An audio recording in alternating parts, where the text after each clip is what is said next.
Chiefing Armor Podcast, special mini episodes, Descent into the Demon Webs, Part 7, Choir of the Dead. Welcome back to the Chiefing Armor Podcast. I'm your host and insidious dungeon master, Michael Corley. With me tonight, we have James. James, tell us who you will be playing. Hello everyone, I'm James, and I'm playing Gan, the Black Scale fighter warlock, who is itching to kill things, apparently. It seems like he's going to get an opportunity in just a moment. And also with us tonight is Dare. Dare, tell us who you will be playing. Greetings, y'all. I'm Dare, and I'm playing Gronk of Grumpsh, a very ugly half-orc, half-troll cleric. Whose ugliness came very in handy in the last episode when he, quote-unquote, stood guard. And also with us tonight, the master of the ancient art, kung fu art of curb stomping, is Riley. Riley, tell us who you will be playing. Hi, I'm Riley, and I'm playing Elenora Dawn, an Eldrin summer monk who has maybe one or two anger issues. Maybe just a few. I don't know. And last but certainly not least, the reason for the season, the reason that this band has come together is Lee. Lee, tell us who you will be playing. The blame for the game, shall we say. G'day everybody, my name is Lee, and I will be playing Corvus Dragonchoked, the were-raven rogue with not as many, but also some anger issues. And when we last left the players, they had made their way into a tunnel leading into the Underdark. After passing through some strange and dangerous traps, they found a sleeping beholder who was under the thrall of a sleep-based wizard known as Casper, who had been brought back to life in a very unsettling fashion.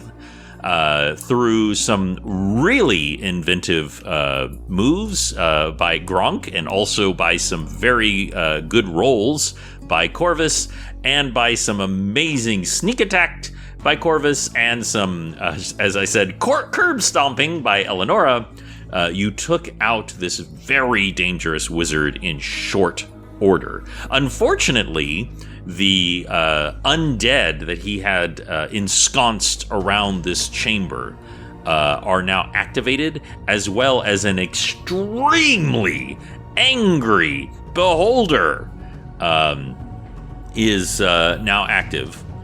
And we are going into initiative. However, I am going to do a very simple thing. This is very important.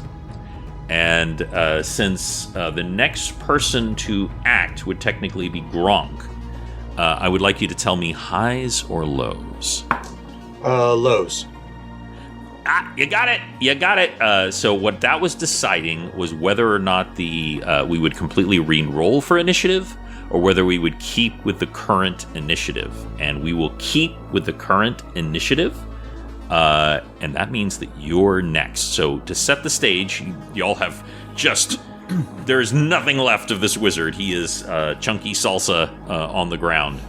The beholder, the eye beams are firing out. This is a large cavern. Above you, Gronk, you are close to the entrance where you were standing guard. A suit of armor just boom clams to the ground. You can see the undead form inside of it. And there are other figures coming out of the other two holes. There is also a strange singing choir of 3 elf maidens, spectral elf maidens, just rising out of the ground. All of this is happening at the same time. What would you like to do? How far away are Elenora and Corvus from me? And Gan? They are in the... essentially... Well, they're more than halfway across this chamber. I'm going to say that the entire chamber is 80 yards across. Oh, okay. It's a big chamber, so they're roughly about 50 yards away. because they were engaged in combat with the wizard because he was closer to the other exit. So that puts him over that area. Gronk is going to cast. Is Gan, are you still next to Gronk? Thereabouts, yeah. Gronk is going to cast Holy Aura on himself and Gan, which this is a high-level spell that grants several things. So Gronk stands there, sees the beholder coming to awake and starting to attack, immediately realizes what is happening, and casts this holy aura, jamming the butt of the spear into the ground, raising his hand high, and making a prayer to St. Cuthbert and Grumps at the same time. The divine radiance surrounds the two of us, protecting us and granting us resistance to spells cast by evil creatures, causing evil creatures to become blinded if they physically attack us. Both of us get a +4 to our AC and Nice. a +4 to saves. And this applies to all attacks, not just attacks by evil creatures. We gain +25 against any evil spells on our spell saves. And we are protected against mental possession or mental influence, just as the protection from evil spell. And if a creature does attack us physically, they are blinded, unless they make a fortitude save throw, blinded blinded and deafened. I love Dang. all of this. Okay. Did you say plus 25 on our spell saves? That's what. Second, each warded creature gains spell resistance +25 against evil spell spells resistance. Okay. Yeah. and spell cast by evil creatures. Yes. Okay, so damage done by spells by evil creatures is reduced by 25. Okay. So your dungeon master doesn't mess too much with spell components, but this spell does call for a relic.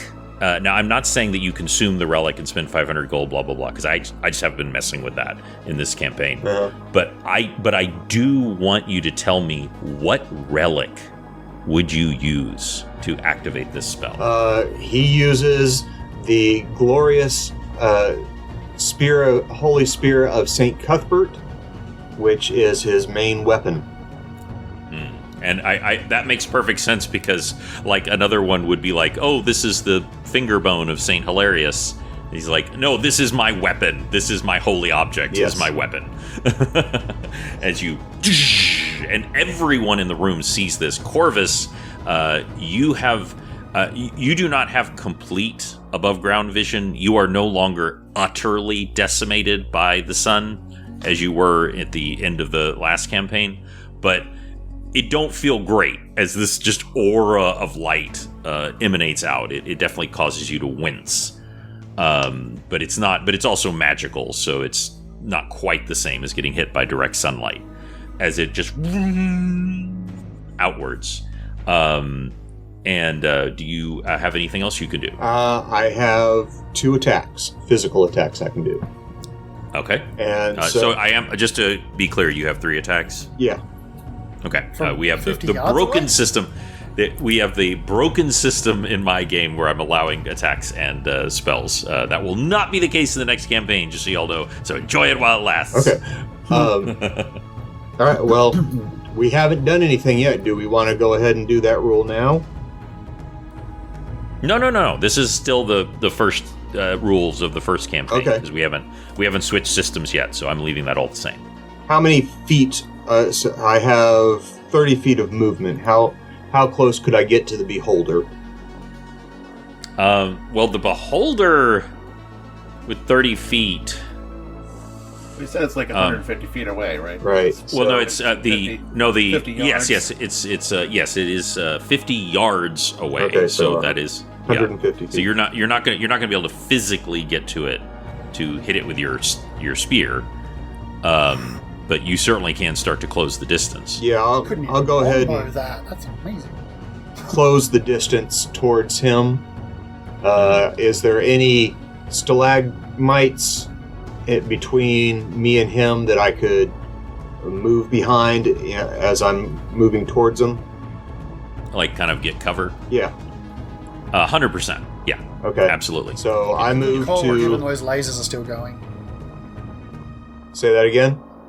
It's a good call considering all those lasers are still going. Yeah. So Yeah, he I is moved just 30 he is feet just closer. firing randomly. Yes.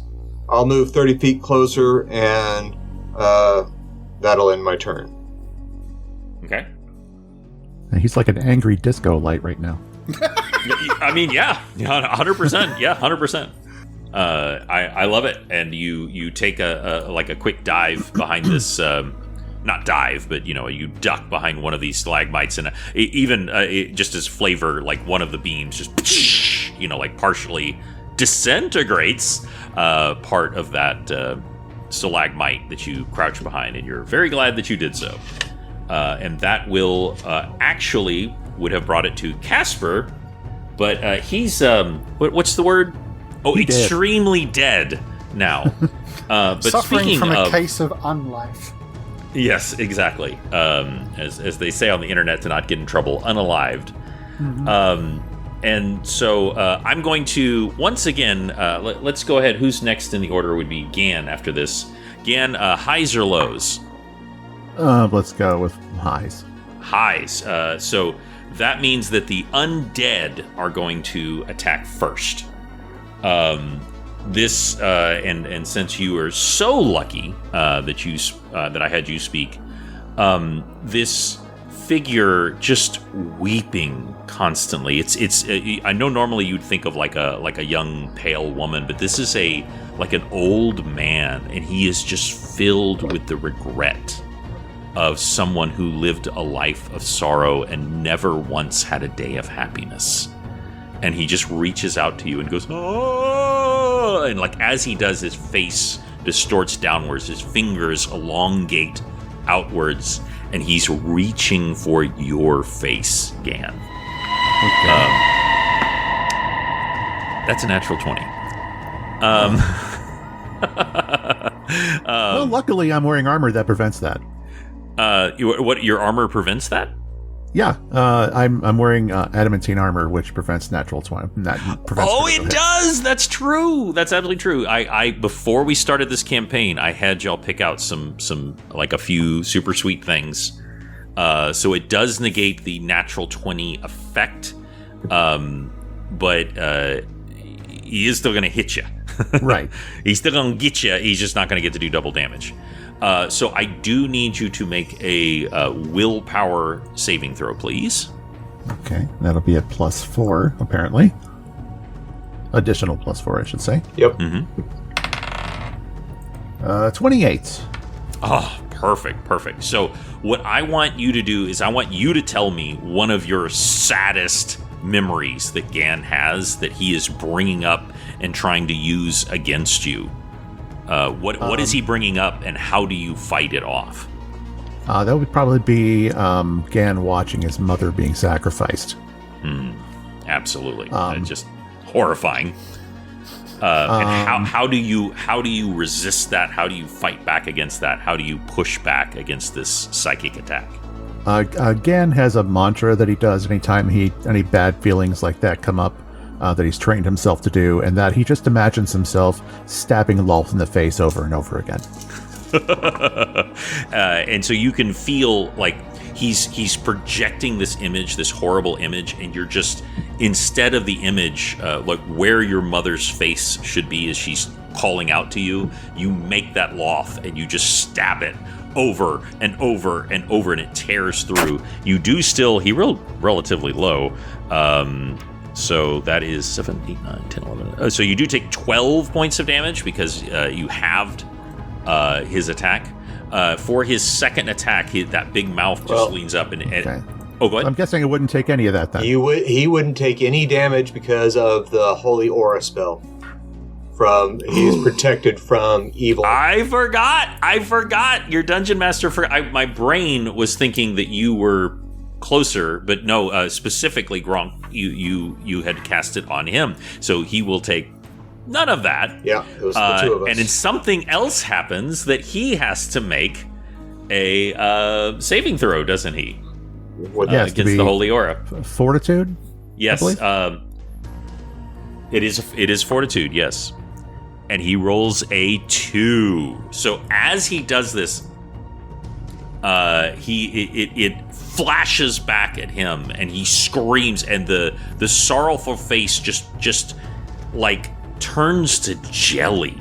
This is an undead creature. It is a physical form, like he's not, like a ghost, but like it undulates as he is just blinded, and in his case, it literally burns out his eyes. Just, and there are black holes where his eyes should be, and there's this black ichor coming out of his ears as he's holding on to your face, Gan, like both sides of your face, and he just shudders, and you take no damage, and you watch in satisfaction, Gronk, I'm sure you do too, as this spell that Gronk casts just utterly reflects this back on him, and he is blinded and deafened. He is now going to try and bite you.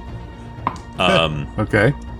He, well, first of all, your dungeon master gets to roll a 50-50. So he totally misses. He is now going to try to claw at your eyes. Sure. And another 50-50 misses again. So when you are blinded in 3.5, there's just a 50% chance you'll miss, which poor Corvus found out on that boat, as he had miss after miss when he was blinded. So just let me know, what do you do to avoid this thing as it is blindly clawing at your face? I just casually swat him aside with my arm. He's completely ineffectual to me, and I'm not even paying him time of day. Just cannot be bothered. He is beneath your interest. So the suit of armor that landed in front of you, this was the corpse that you had seen stuffed up Elenora, lands down. It is glowing with an unholy light, and it turns to you, Gronk, and brings out a halberd, something that Corvus is very familiar with from the previous partner, and goes and brings it down on the ground to attack you with this attack. And of course, this immediately hits you, right? No. Oh no, not Elenora. Sorry, I meant to say Gronk. If I didn't. It immediately hits you, right? No. So you have a 25 spell resistance. So please just give me a willpower saving throw plus 25. Basically, let me know if you roll a 1. That is. Well, the 25 is damage resistance. Basically. Oh, that's right. Yeah. Yes, I forgot. We do have a +4. Yeah. So that's a 21. 21. Okay. So you do save for half. So you take no damage. He rolls a 12. So he is also blinded and deafened as he attempts to cast this spell on you. And you see this horrifying, his head just 90 degrees snaps backwards. You hear a crack as the undead bones break in the armor. You get the sense that the armor is actually what's animating, not the corpse inside. And so the neck just, and it's just dangling at its side. And he is blinded and deafened. He will attempt to attack you twice more with the halberd. I forgot to roll my percentage dice here. So he is able to make this attack, and the second attack he's also able to make. But he has a minus, so that is a 16 to hit. Does that pierce your armor? No, that I had a feeling not. chinks off and annoys me. Riley, there is something. It's okay to use shorthands. Imagine poison ivy. Imagine a plant lady, a dryad, but her branches and vines and leaves are all brown and dead and cracked. She's skeletal thin. And as she walks, she actually is extending out these dead branches. They are cracking and breaking, and she's not actually touching the floor. And she is moving towards you, and she weeps. You get the sense that her tree was a weeping willow, and black tears are coming out of her eyes. And she is calling out to you as her mouth opens. Blood is coming out of her mouth. And I need you to make a willpower saving throw as this undead dryad comes towards you, Riley. Or I should say, Elenora. That will be a 17 for me. Unfortunately. A 17 will succeed. You did need to roll well, so you are not ensorcelled by this creature. However, the scream at the last moment intensifies into like a throughout the room. So you will take. Oh my God, that's a 1, and a 2. That's hilarious. That was hilarious. And then it's 6d6 damage. So there's a 1, and a 2, and then a 2, and a 3. It's freaking insane. That is like not Those the lowest amount. Those are dance steps. Exactly. A 1, so 2, that is 2, 3. 1, 1, 2, 2, 2, 3. So I think if that's right, that's 15. So that you only take 7 points of damage from this thing that would have like reduced a normal human to like it would have turned their brain to jelly. So you do feel it, and you have like the beginnings of a headache in the back of your head as it comes forward. And as it reaches forward, the one hand just cracks and breaks and tries to envelop you in vines. I'm guessing that a 16 is not going to pierce your armor, class? Maybe in the dreams, but no. I did not think so. That was a very low roll. But that one was even worse, as it makes it second. I love how I'm coming in hot with this natural 20 and then just nothing. So how do you deflect as these different branches are anime style, just flying towards you? How do you block them? In very athletic and dexterous monk style, she takes a breath and flips back, avoiding each and every one, springing backwards. And in fact, a lot of your training happened in the forest, and in fact, your master would sometimes work with the local plant life to have them just like, okay, just mess up Elenora now, just go get her, and like the forest would come alive and try to eat you, and so you're like, oh, this is a Tuesday for me, as you flip backwards, and now. We are moving to Corvus. You have been a little distracted by this. What's it called again? A beholder that is next to you that is screaming and shooting beams as a knight is coming towards you. Now, unlike the armored guy, this guy is wearing like chainmail. His face is very visible. He has this gaunt face, and he has holy symbols on him. Each and every one is corrupted, and he is holding a giant two-handed claymore in like a honor pose as he comes towards you, and he says, "You are a cursed child of Loth," and he speaks a curse on you, and I need you to make a willpower saving throw. Is this considered an effective loss, or? Yes, it is. Then I have advantage. You do. Thank you for remembering that, because your dungeon master forgot, even though he's the one who gave it to you. And tell the listeners real quick as a reminder why you have advantages on all magical effects from Loth's creatures. Because she interfered with crap she shouldn't have. Yes, because you all entered this Gaius, which is a magical contract that if you break, you will instantly die. As part of that contract, you have gained temporary hit points, and you have also gained protection against Loth's creatures. So let me hear that roll. So my first roll was a 2. My Very good for second the advantage roll then. was a 20. 20. Gotcha. So you are not cursed. And just as before... Oh, I actually have 6 of these. For some reason, I thought I didn't have 6. That was significantly better than the one against Elenora, unfortunately.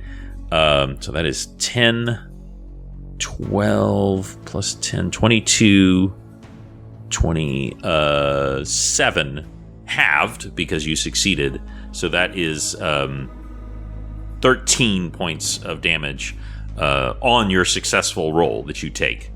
As you feel this knight's curse come down upon you. It is technically a curse from Loth, by the way. And you can feel her spidery fingers, wrapping around the back of your spine. Something that you've grown very accustomed to, unfortunately. But his next attack, he rolled a 7 for his physical attack. And he rolls a 1. Let's get that percentage dice out.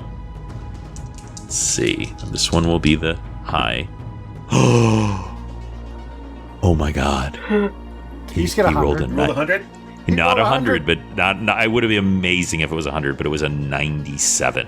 And my homebrew is if you roll a 1 when attacking, you have to roll a percentage die. Most everything is just a miss. 90 to 94 is you lose a turn. 95 to 99 is something increasingly bad happens to you, and 100 is almost certain death. We seem to remember a certain character rolled that once. Which character was that again? Shut up. It was Osogai, who was bitten in half by a zombie shark because of that roll. So, as this cursed creature comes towards you and is swinging, what happens is his magic resonates. You are technically a scion of Loth. And there's a moment where the two magics resonate with each other, and you now realize that he has become vulnerable to you. His defenses are essentially shattered for a moment, and you now get a free attack on him as he's coming forward. What kind of attack would you like to do? Oh, well, I'm just gonna stab the crap out of him. I love it. This is the Cursed Crusader, by the way. A whole D4. Woo! Woo! I attack with 1, triangles. so. True. I attack with triangles, as the internet has said. It's weird that a dagger that can literally get in and pierce somebody's heart. D4. Like, come on. This game is broken.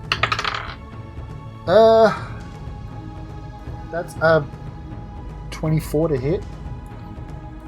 Okay. That will definitely hit.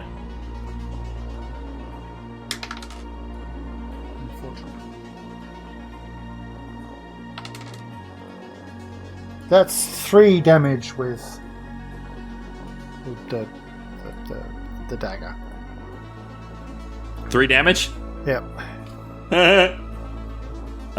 Yes, so it unfortunately that is not as catastrophic as it could have been. I will also say a 97 is very unlikely and very bad. So I will at the very least say that you do knock him down and he is now prone. Oh, good. So that just FYI. But that will lead it to one final one who is also coming towards you, and that is a plague doctor. Now, Plague doctors are a little bit different in this world. They are not the plague. They are essentially artificers of various kinds. Twitter. Reading what? My Twitter. Oh, well, I assure you, I actually have a friend of mine named Dr. X, and he does exclusively Plague Doctor content. He's also a very sweet guy. But that was my inspiration for this. As he moves forward, he pulls off his mask, and a plague-ridden face is underneath. As he opens his mouth and just a swarm of necrotic disease comes spiraling towards you. But you do have advantage on this. I would like you to make a fortitude saving throw. This is a disease attack. Sorry, my Discord stopped responding. Okay. A fortitude save, you say? Mm-hmm.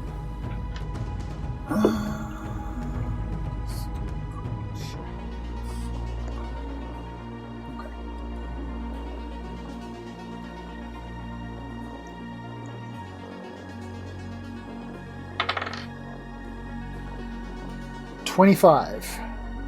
25. That will succeed. So you are not infected with this disease. However, you are damaged by it.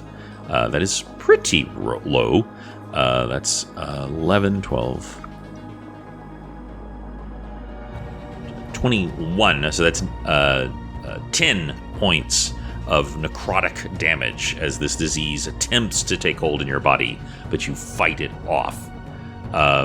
He is now going to pull out a dagger, which you recognize very, very well. Not the dagger itself, but the fact that it is just dripping with poison.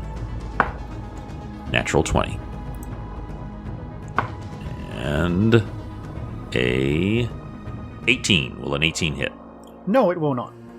Okay, so the first is simply dagger damage. So just I don't want you to freak out. 4 points of damage. But I do need you to make another fortitude saving throw. Do you have any special resistances to poison? I am wearing the serpent ring. Huh? Does that give you advantage? That Gronk gave us last session.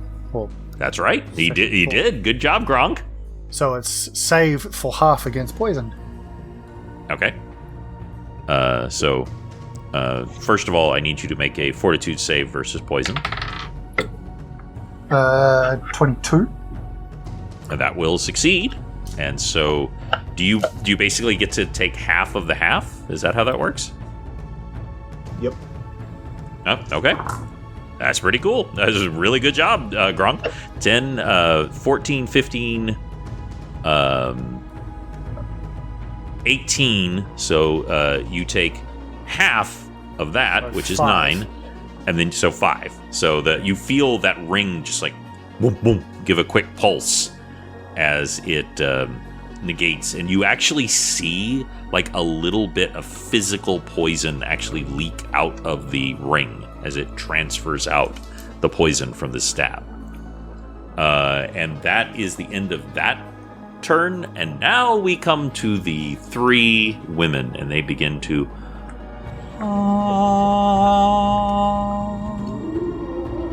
and they sing a song of sleep.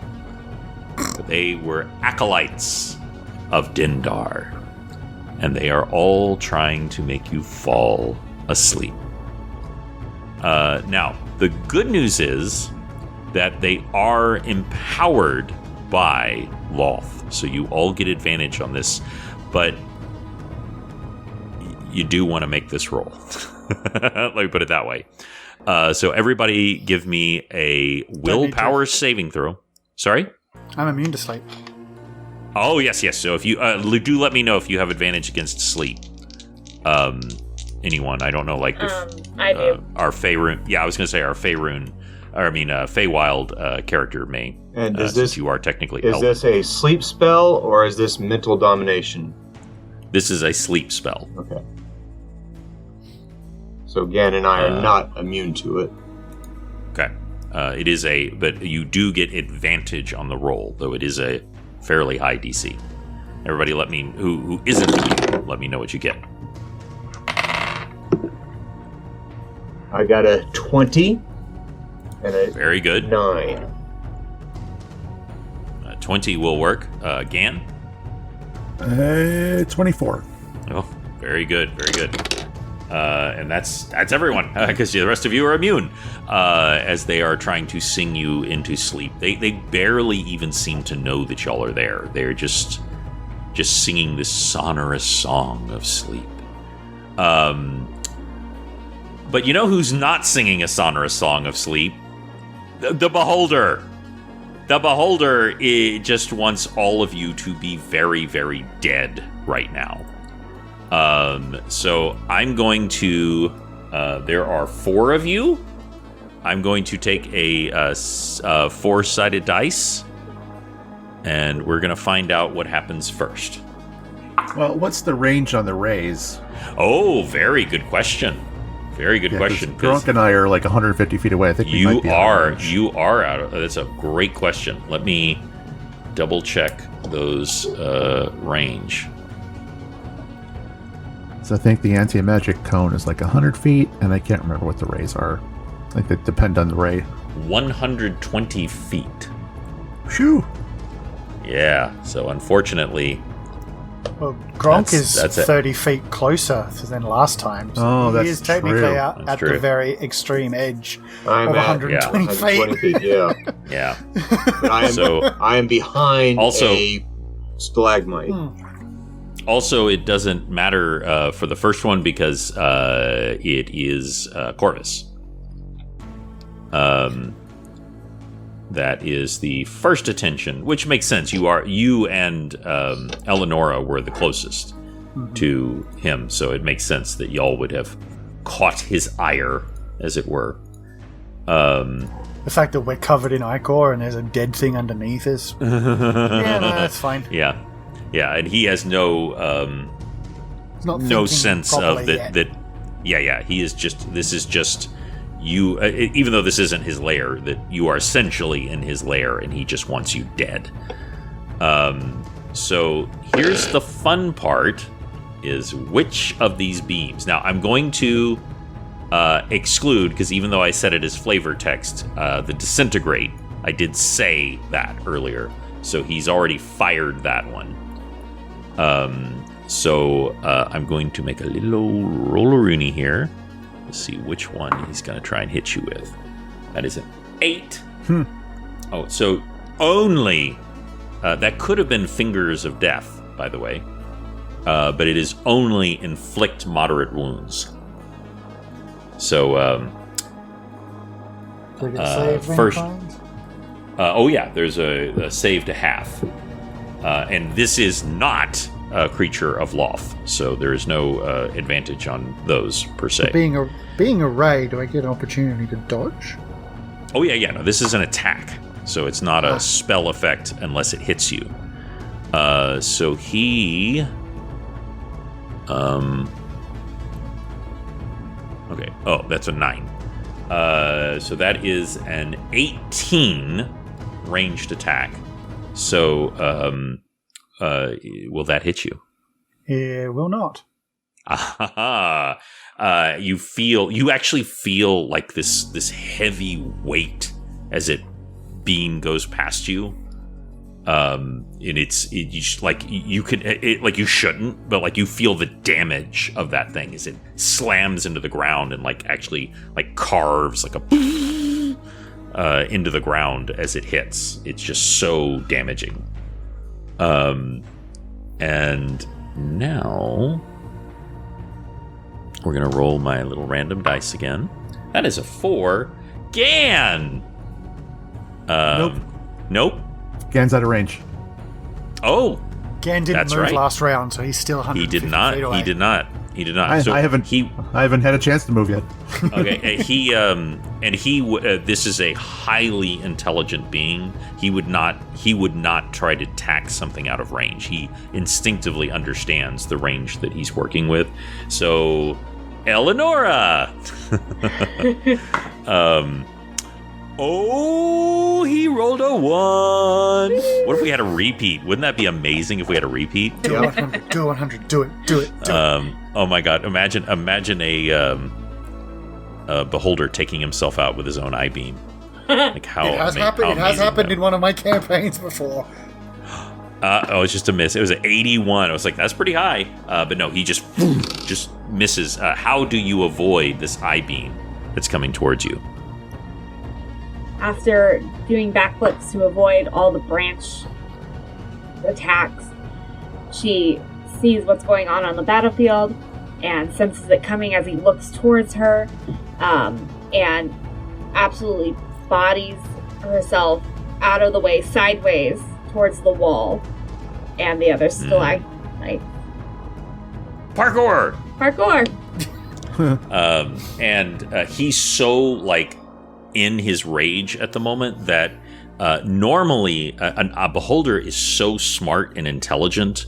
They would, if they see that you are elven, they would not attack you with this. But that was actually a sleep spell that he was casting on you. But he's almost firing blindly. He's just like everything that he sees just wants it to be dead. The next turn he'll be a little more cognizant, but right now that was just a random attack. I've got one more for y'all this round, and that is also Elenora. Aren't you lucky? lucky. Let's first of all, which one? So 1, 2, 3, 4. Ooh. Let's go ahead and have that attack. This is Fingers of Death. Yeah. So that is a 24. Will that hit? Yeah, I have an armor class of 24, so...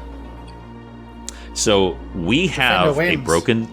In my current system, again, don't look for this the next campaign, but in my current system, the defender wins. So you barely... by the way, this was flesh to stone. So tell me how you avoid this flesh to stone attack. After dodging out of the way, Elenora quickly scrambles out of the... Is it a ray? Is that what you said? Sorry. Sees him loading up for another ray and can tell it's a little different. So Elenora sees that he's about to shoot another ray and it looks like it's a little different. And as she's already made her way over towards the wall, absolutely just starts scrambling up to try and get a little bit more out of range of where he can see her, trying to move as quickly as possible, making herself less of a target. And obviously, the area around you is stone, but actually some of those mini branches from that dryad are hit by this ray, and you just see them turn into stone, and you realize what could have happened. And as a final attack, he is going... So I want you to know what is happening right now, Corvus. The entirety of this beholder turns towards you. The remaining tentacles shoot forward. They are attempting to wrap you up for the purpose of bringing you to that mouth, of tearing you in half and making the first meal that it's had in weeks. That is its intent. Just FYI. And he rolls an 8. So I'm guessing, I'm just going to take a wild guess that a 20 is not going to hit. If Defender wins, no. Defender wins. Just barely. So he almost gets you. So how do you avoid these tentacles as they attack? I kick the corpse of the thing back at it. I love it. And they just into the tentacles like a soccer player. Just hoik into the actual corpse of the thing that was holding him hostage. Gotcha. And the Yonti human hybrid just disappears into this maw, and y'all hear this crunch, crunch, crunch, crunch as it devours it. And just don't, that he just kind of says out loud, not really attending me. Like, well, you just ate your captor. Yeah. Y'all, if y'all want to try to reason with it, you can, as opposed to attacking. Of course, if you're still attacking it, that's not going to be very successful. Just FYI. Well, I haven't done it at all yet. Nobody has. That's true. Speaking of, no, you haven't. And speaking of which, that is why I had that roll at the beginning. You kept with your original combat round. Gan, who unfortunately rolled a 9. It is now your turn. What would you like to do? Please try and reason the damn thing. I know that's not actually in your character's attitude at all. No, no, it's not. He would want this thing dead. The rest of us would like to get out alive. Gan absolutely, again, is a creature of the Underdark. You are a drow. You know that they are actually usually lawful evil, but that's like saying they'll keep their absolute word. You know that they are incredibly xenophobic. They hate other creatures. And you've heard story after story of what happens to people who try to deal with these things. There are absolutely, deals that have been struck between the drow and beholders. So, up to you. We kind of I want to pop this bubble. I really want to pop this bubble, but well, I tell you, he is very powerful. His beams are very powerful. He's got less hit points than than Snake Boy, but he's also very hard to hit. So the only reason I'm saying all of that is because Gan would know this. Right. Speaking as a player, it's just we really don't have a beef, as a whole, with this beholder. We just got rid of the thing that was controlling it. And my brain is just we could just try and leave.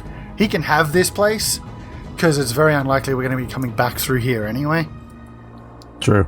But again, that's just me as a player. As a character, Corvus just wants to get out. We have a mission to do. We're wasting time. Also true. That was my initial instinct before things started going down, but I think you're right. So Gan's gonna fly forward 30 feet and then do his little teleporting thing, so he goes another 50 feet. So he's well within vocal range. Excuse me. And he's gonna say, "Mighty Eye Tyrant, we're not here to fight you. We're just here on our own reasons, and just freed you from your captor. Stand down and let us pass." So, is this a diplomacy or an intimidate? I would like to use intimidation if that's allowed. You are a very intimidating creature. Even not that a beholder is scared of you, but yeah. I mean, he's floating at forgive the pun, eye level, and floating there ominously in his heavy armor. So that could be an intimidating sight even for somebody like a beholder. All right, so I will. Where's my number? Just hold on. Let me cross There my it toes, my legs, my fingers, and my arms. Just cross everything. Please work. Oh dang! It's a nat 20. Yes. For a total of 30. Yes. Wow. So, Gan of the Underdark, of whose patron is unknown to the others, tell me how you intimidate this beholder. As he's floating there, his hands start to glow like he's just ready to act at any second. His cloak billows out with his flight. Just an overall, just almost palatable darkness just comes over his face, and of just intent and just being just a mask of death floating there in front of this creature, and just telling it to like Lee said not to say earlier, calm down. And there's maybe it's the fact that you're floating, and the Beholder, even though they hate all other things, kind of respects that. In addition to everything else, the danger and the aura and the purpose coming from you, and the fact that he was unsuccessful in attacking every single one of you, might have something to do with it as well. Again, just sliding in, just going, you'd be prettier if you smiled more. As the eye, the giant central eye, just zooms up to you, Gan, and you, of course, do not move. And he just... And then, in common, he says, very well, but do not test me, Drow, because... And then his eye beams all fire simultaneously. But the anti-magic does not strike you, Gan, taking you from flight. Every single one of the undead is instantly slain. Because as he's been talking to you, he's been looking at this situation. And beams of energy come out, disintegrating these undead, turning them to stone, causing them so much wounds that they just shatter into 1,000 pieces. And the final one, this is sort of like playing a little wiggly with the rules. He turns his giant anti-magic eye towards these 3 elves, and he literally wills them out of existence. And they just... And they just expire as he unmakes their magical essence. And then he turns back to you and just says, go. Gan does a little half bow and he says, your powers are unmatched. Thank you for letting us pass. That was the right thing to say. And he knows that you know that he does not want to mess with you, and that he senses the power. As we said once with Penton, who was approaching 10 at the time, that just that swagger comes in. You are all level 15, and this is again, incredibly intelligent creature. And he has run the calculus in his head that he could probably kill most of you, but y'all will probably kill him. And so he is willing to take the hit, as it were, to just let you pass, because it's not worth it to him. And also that, like, he just came out of some kind of magical enchantment. He doesn't know what's going on. There's a lot of variables that he doesn't have. This isn't like when you foolishly enter his lair and he's ready for you. There's a weird taste in his mouth. Yeah, this snake is not great. It's bad. He's not a snake guy, not a snake boy. Doesn't, never goes to the snake restaurants. McSnake, just not a fan. Anyway, he actually disintegrates the block from the door. He's used his reasoning and his endless encounters with adventurers to tell y'all had come from the other way, and he just slowly moves a little to the side to allow y'all to pass, while absolutely all of his tentacles are all trained on y'all, and you know that he could fire upon you at any moment. Same. Corvus leaves. Corvus does a deep bow of respect and leaves. Yeah. Gronk walks Doesn't by. say anything. Gronk walks by and just nods on his way out. If anybody was thinking about talking crap, it was a very good idea not to. Just saying. Elenora, anything? Nope. She walks out. You guys would have almost certainly defeated this beholder by himself. But there was also every chance that he could have taken out one of you with a single shot. We weren't getting out of that unscathed. There was just no chance of that. Even with how good some of us, or all of us, will roll, how powerful we are, one of us likely would have died. Gronk was going to take him out in the next shot. If there had been anything left after I attacked. I think it just would have been better to just leave. I don't want to test this Gaius for a start, but also don't really want to waste time, because every minute we dawdle, Loth recovers. So that is very true, and you know that better than anyone, Corvus, that Loth was terribly injured in the battle of the staff, and even though she is a god, even gods have limits. So even though she is still recovering. Even though we will encounter probably a lot of other stuff, we really shouldn't fight if we don't have to.